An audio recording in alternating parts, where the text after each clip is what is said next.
Hi అండి, అందరికీ నమస్తే. నేను మీ సునీల్ మద్దాల. ఏంటంటే ఆల్రెడీ చాలామంది తమిళ చూసుంటారండి. జనసేన నేత ఎవరైతే జనసేన నేత ఉన్నారో ఇసుక దందాలకి కేర్ ఆఫ్ అడ్రస్గా మారాడు ఆయన. కాబట్టి ఆ జనసేన నేత ఎవరు? ఆ జనసేన నేత ఇసుక దందాలు చేయడం వల్ల ఏదైతే మిగిలిన ఇద్దరు ఎమ్మెల్యేలు వాళ్ళిద్దరి మధ్య ఎందుకు గొడవ వచ్చింది? అసలు ఎవరా నేత, వాళ్ళిద్దరి మధ్య ఎవరా ఎమ్మెల్యేలు, ఏంటి డీటెయిల్స్ అన్నీ మనం వివరంగా చెప్పబోతున్నాను. కాబట్టి ఆంధ్రప్రదేశ్ రాష్ట్రంలో ఇసుక దందా బాగా విపరీతంగా పెరిగిపోయింది. ఆ మాట వాస్తవమే. ఎందుకంటే ప్రస్తుతానికైతే పర్మిట్లు లేవు, ఇలా కొన్ని ఉన్నాయండి. అవన్నీ నేను చెప్పబోయే ముందు నాదో రిక్వెస్ట్ ఉంది. ప్లీజ్ ఖచ్చితంగా నాకు మోటివేషన్గా ఉంటుంది, ఒక లైక్ అయితే చేయండి. ఫస్ట్ లైక్ చేశారా? లైక్ చేసిన తర్వాత ఈ వీడియో ఎండ్ వరకు చూడండి. నేను చెప్పిన విషయాలన్నీ విన్న తర్వాత మీ అభిప్రాయం ఏదనిపిస్తే అది కామెంట్ రూపంలో తెలియజేయండి. అంతేకాదు కొత్త అయితే కనుక మన ఛానల్ పక్కాగా సబ్స్క్రైబ్ చేసుకోండి. జనాలకు ఉపయోగపడే వీడియో అయితేనే మీ ముందుకు తీసుకొస్తా. ఇక్కడ ఇసుకని పిండి డబ్బులు లాగుతున్నారు. ఎలా జరుగుతుంది, ఏంటి ఇసుక దందాలు, ఏంటి ఇసుక అక్రమాలు, ఏంటి ఒకసారి నేను చెప్తాను. ఎవరా జనసేన నేత, జనసేన నేత ఎంతవరకు ఎన్ని కోట్ల రూపాయలు ఇసుక దందాలో దండుకున్నాడు. కాబట్టి కొంచెం ఇదేంటి సెన్సిటివ్ విషయం కాబట్టి పేర్లు అవి కొన్ని చెప్పడానికి అవకాశం లేదు. కాబట్టి కొన్ని ఒకటే రెండు పేర్లు అయితే చెప్పలేను. ఏమి అనుకోవద్దు, ఆటోమేటిక్గా ఆ పర్సన్ ఎవరైనా మీకు అర్థమవుతుంది. గత ప్రభుత్వం ఏం చేసిందంటే వైఎస్ఆర్సీపీ ప్రభుత్వం చాలా మటుకి అంటే రానున్నది వర్షాకాలం అని ముందే ఏం చేశారు, మ్యాక్సిమం ఇసుకను అన్నింటిని కూడాను ప్రతి ఇసుక రిచ్చుల్లోని ఇసుకను సేకరించి గుట్లగా పెట్టి ఉంచింది. అది ఇప్పుడు ఎవరైతే ప్రభుత్వం మారిందో, కొత్తగా ప్రభుత్వంలోకి వచ్చారో వాళ్ళకి అడ్వాంటేజ్గా మారింది అనేది చెప్పొచ్చు. ఒకసారి ఇసుక నిల్వలో మనకు తెలుసున్న సమాచారం మేరకు ఇసుక నిల్వలు ఎక్కడ ఎన్ని ఉన్నాయనేది షార్ట్కట్గా చాలా సింపుల్గా చెప్తాను. స్కిప్ చేయదు వీడియో ఎండ వరకు చూడండి. ఒకటి, ఇసుక స్టాక్ పాయింట్లు చూసుకుంటే కనుక పెండ్యాలలో అంటే కంచికర్ల మండలం, దాంట్లో క్యూబిక్ మీటర్లో చెప్తున్నాను 19,780 క్యూబిక్ మీటర్ల ఇసుక ఆల్రెడీ స్టాక్ ఉంది అక్కడ. అలాగే యాగల్లో అంటే నందిగామ మండలం, అక్కడ 36,366 క్యూబిక్ మీటర్ల ఇసుక నిల్వ ఉంది.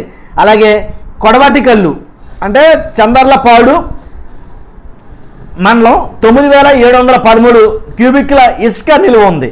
అలాగే అల్లూరుపాడు వత్సవాయి మండలం 3,040 క్యూబిక్ మీటర్ల ఇసుక నిల్వ ఉంది. అలాగే అంటే ఇసుక స్టాక్ పాయింట్లో నిల్వ ఉన్న ఇసుక గురించి చెప్తున్నాను. అనుమంచిలపల్లిలో జగ్గేపేట మండలం 56,820 క్యూబిక్ మీటర్ల ఇసుక నిల్వ ఉంది ఆల్రెడీ.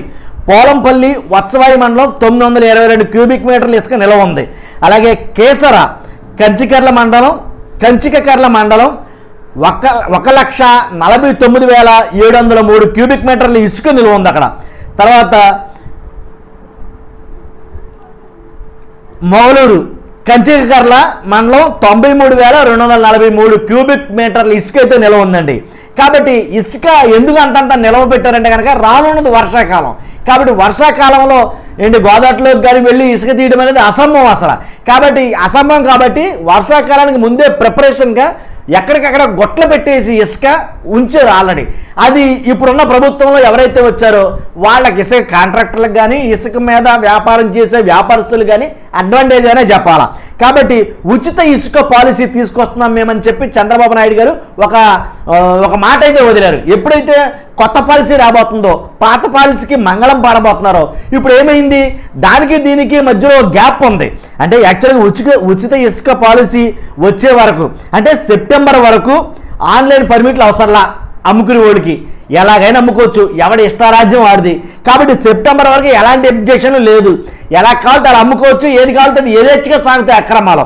తర్వాత అక్టోబర్ నుంచి ఏదైతే వర్షాకాలం ఆగిపోతుందో అక్టోబర్లో నుంచి కొత్త పాలసీ ఒకటి వస్తుంది. ఆ పాలసీ వచ్చే వరకు ఎవడు ఇష్టాసారంగా ఆడైతే కనుక ఇసుకను అమ్మేసుకుంటాడు, నానా బీభత్సం జరుగుతుంది.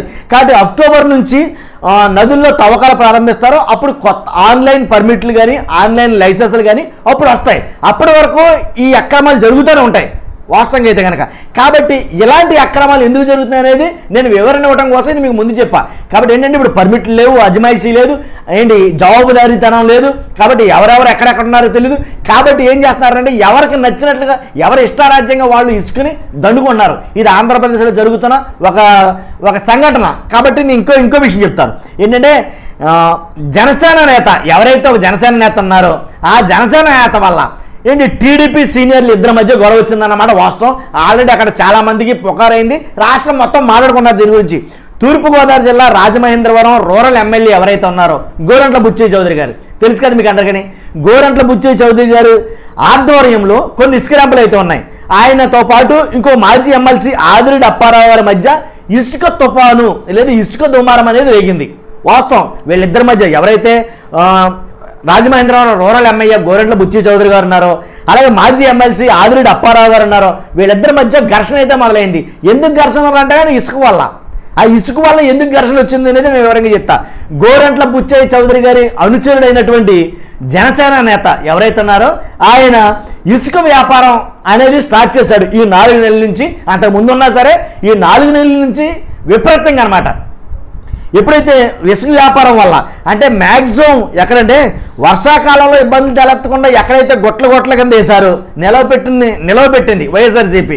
కాబట్టి గొట్ల మింగేసే పనిలో చాలామంది ఉన్నారు, దాంట్లో ఇది ఒకటి.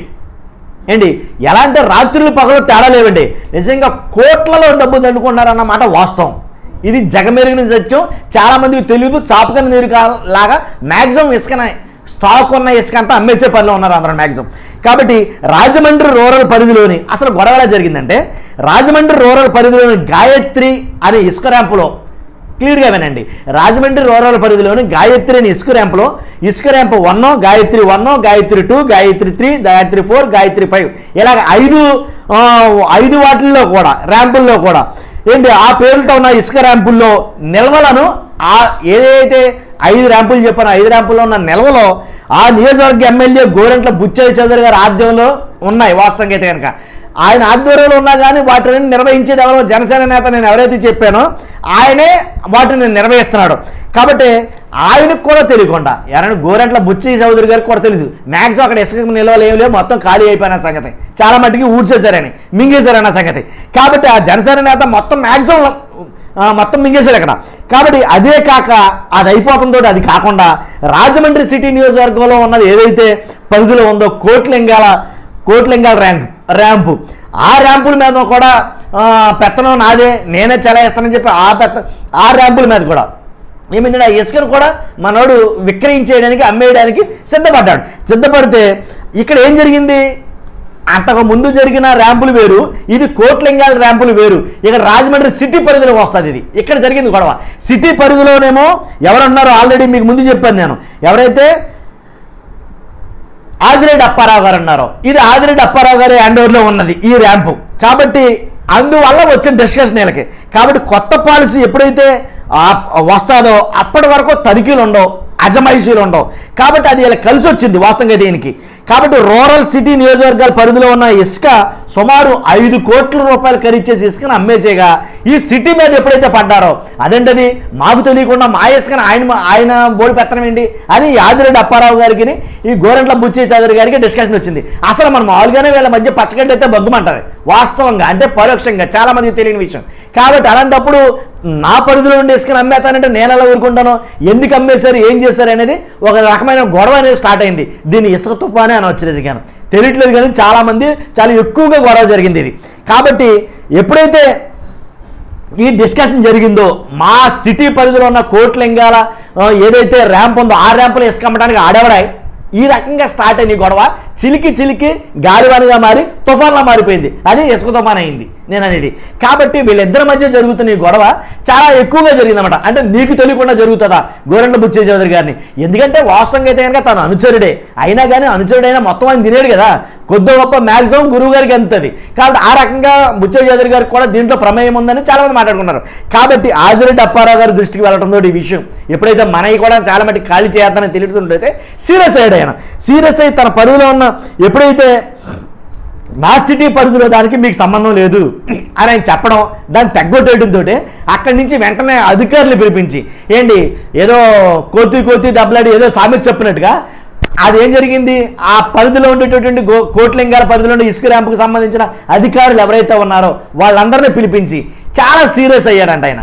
కాబట్టి ఏం జరుగుతుంది ఏంటో తెలియకుండా, అంటే మీకు కూడా తెలియకుండా ఇసుక బయటికి వెళ్ళిపోతా ఉంటే ఏం చేస్తున్నారు మీరు. కాబట్టి ఏం కాస్తున్నారు మీరు కాబట్టి అని చాలా సీరియస్గా వార్నింగ్ ఇవ్వడం జరిగిందంట.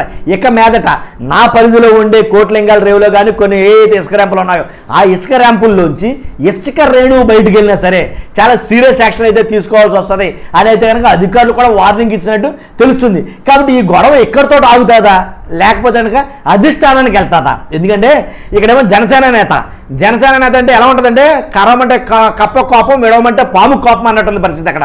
కాబట్టి ఓ పక్కనే గోరంట్ల బుచ్చి చౌదరి గారి ఆశీర్వాదం ఉన్న వ్యక్తి కాబట్టి ఇలాంటి వ్యక్తిని ఏమైనా అనాలంటేనే బాగోదని చెప్పి అధికారులు అలా మిన్నకుండిపోయారు. లేకపోతే కనుక ఈ వ్యవహారం ఎప్పుడైతే నేను ఏదైతే గాయత్రి 1 2 3 4 5 ఇసుక ర్యాంపులు చెప్పానో ఆ ఇసుక ర్యాంపుల్లో ఉన్న గొట్లన్నీ ఖాళీ అయిపోయినప్పుడే అధికారుల దృష్టికి తెలుసును. కాబట్టి ఇది ఫలానా తాలూకా వ్యక్తి కాబట్టి బయటకు పొక్కల. కాబట్టి ఇదే కాదండి, రాష్ట్రంలో ఇది ఒకటి నమూనా అంతే, మచ్చుక అంతే. ఇలాంటి రాష్ట్రంలో చాలా ఇసుక ర్యాంపులు అయితే ఉన్నాయి. మ్యాక్సిమం ఇసుక ర్యాంపుల్లో ఉన్న గొట్లన్నీ కూడా ఖాళీ చేసేసే పనిలో ఉన్నారు. ఏంటంటే కనుక పర్మిట్లే ప్రస్తుతానికి. కాబట్టి గత ప్రభుత్వం మీద ఏదైతే నిన్న ఉందో ఆ గత ప్రభుత్వం మీద వాళ్ళు చేసిన తప్పులుగా చూపించడానికైనా లేకపోతే ఎందుకని ఇష్టారాజ్యంగా ఇసుకని వాడేస్తున్నారు. కాబట్టి ఇంకోటి ఏంటంటే కనుక కొత్త పాలసీ రావడానికి నేను చెప్పాను కదా ఆల్రెడీ మీకు, సెప్టెంబర్ వరకు రాదు. ఆ వచ్చే పాలసీలోపు ఈ ఇసుక నిల్వలు ఉంచుతారా ఉంచరా? కొత్త పాలసీ ఏమో ఉచిత ఇసుక అని చెప్పారు. ఆ ఉచిత ఇసుక అనే టయానికి అసలు ఇసుక ఉంటుందా ఉండదా? ఆల్రెడీ తీసిందంతా అయిపోతుంది. అక్టోబర్ లోపు మ్యాక్సిమం ఖాళీ చేస్తే కొత్త ఇసుక రావడానికి కొంచెం టైం పడుతుంది. 1 నెల 2 నెలలు మ్యాక్సిమం టైం పడుతుంది. ఆ టైం పట్టి లోపల మరి ఇసుక అవసరమైనటువంటి ఏదైతే నిర్మాణ రంగం ఉందో మరి వాళ్ళ పరిస్థితి ఏంటి? అప్పుడు ఇసుక టైట్ అవుతుంది కదా, టైట్ అయితే మళ్ళీ దాన్ని మళ్ళీ బ్లాక్లో అమ్మటం. ఈ ఇసుక వల్ల చాలా మటుకు నిర్మాణ రంగం బ్యాడ్ అయ్యిందన్న విషయం తెలుసు. ఆల్రెడీ జగన్మోహన్ రెడ్డి గారు కూడా కొన్ని నిర్ణయాల వల్ల ఏదైతే కొన్ని రాంగ్ డెసిషన్ తీసుకున్నారో ఇసుక పంపిణీ విషయంలో, కాబట్టి ఆ విషయంలో ఆ ప్రభుత్వాన్ని చాలామంది తిట్టారు. వాస్తవంగా ఇసుక విషయంలో మొత్తం నిర్మాణ రంగం కుదేలైపోయింది. అది జగన్మోహన్ రెడ్డి గారు వాళ్ళు అన్నారు కొన్ని నిర్ణయాలు తప్పుగా తీసుకున్నారు. అది నేను కూడా యాక్సెప్ట్ చేస్తా. కాబట్టి అది పక్కన పెడితే కనుక ఇప్పుడు జరగబోయేది మహాఘోరం జరగబోతుంది. ఎవడ ఇష్టారాజ్యంగా ఆడు తినేస్తున్నాడు, ఇది మెయిన్ కాన్సెప్ట్. కాబట్టి ఇక మీదటైనా ప్రభుత్వం కళ్ళు తెరిచి కాబట్టి తొందరగా తీసుకునే చర్యలు ఏదో తీసుకుని కాబట్టి ఆ ఇసుక ర్యాంపుల మీద సెప్టెంబర్, అక్టోబర్, నవంబర్ వరకు ఆగకుండా ఇప్పుడే దాని మీద ఒక కమిటీ వేసి సీరియస్ యాక్షన్ తీసుకుని ఖచ్చితంగా ఎక్కడ గొట్లో అక్కడ, ఎక్కడ నిలవలు అక్కడ ఏంటి వాటి మీద ఒక అజమాయిషి ఒక కమిటీ వేసి చాలా జాగ్రత్తగా ఆపితే కానీ ఆగుతాయి, లేకపోతే ఆగో మొత్తం ఎవరి కాళ్ళు పనిచేసుకుంటారు వాటిని. ఇది జరుగుతుంది ఆంధ్రప్రదేశ్ రాష్ట్రంలో. చూస్తున్నా మీరు అందరూ కూడా నా ఎఫర్ట్ కోసమైనా సరే ఖచ్చితంగా లైక్ అయితే చేయండి. మర్చిపోద్దు, మీ అమూల్యమైన అభిప్రాయం నాకు చాలా అవసరం. కాబట్టి మీ అమూల్యమైన అభిప్రాయాన్ని కామెంట్ రూపంలో తెలియజేయండి. నేను తప్పు చెప్తున్నాను, ఒప్పు చెప్తున్నాను, ఏదైనా సరే. కాబట్టి చూస్తున్న మీరు అందరూ కూడా కామెంట్ చేయండి, లైక్ చేయండి. కొత్త వాళ్ళు అయితే కనుక మన ఛానల్ పక్కాగా సబ్స్క్రైబ్ చేసుకోండి. Okay, thank you very much.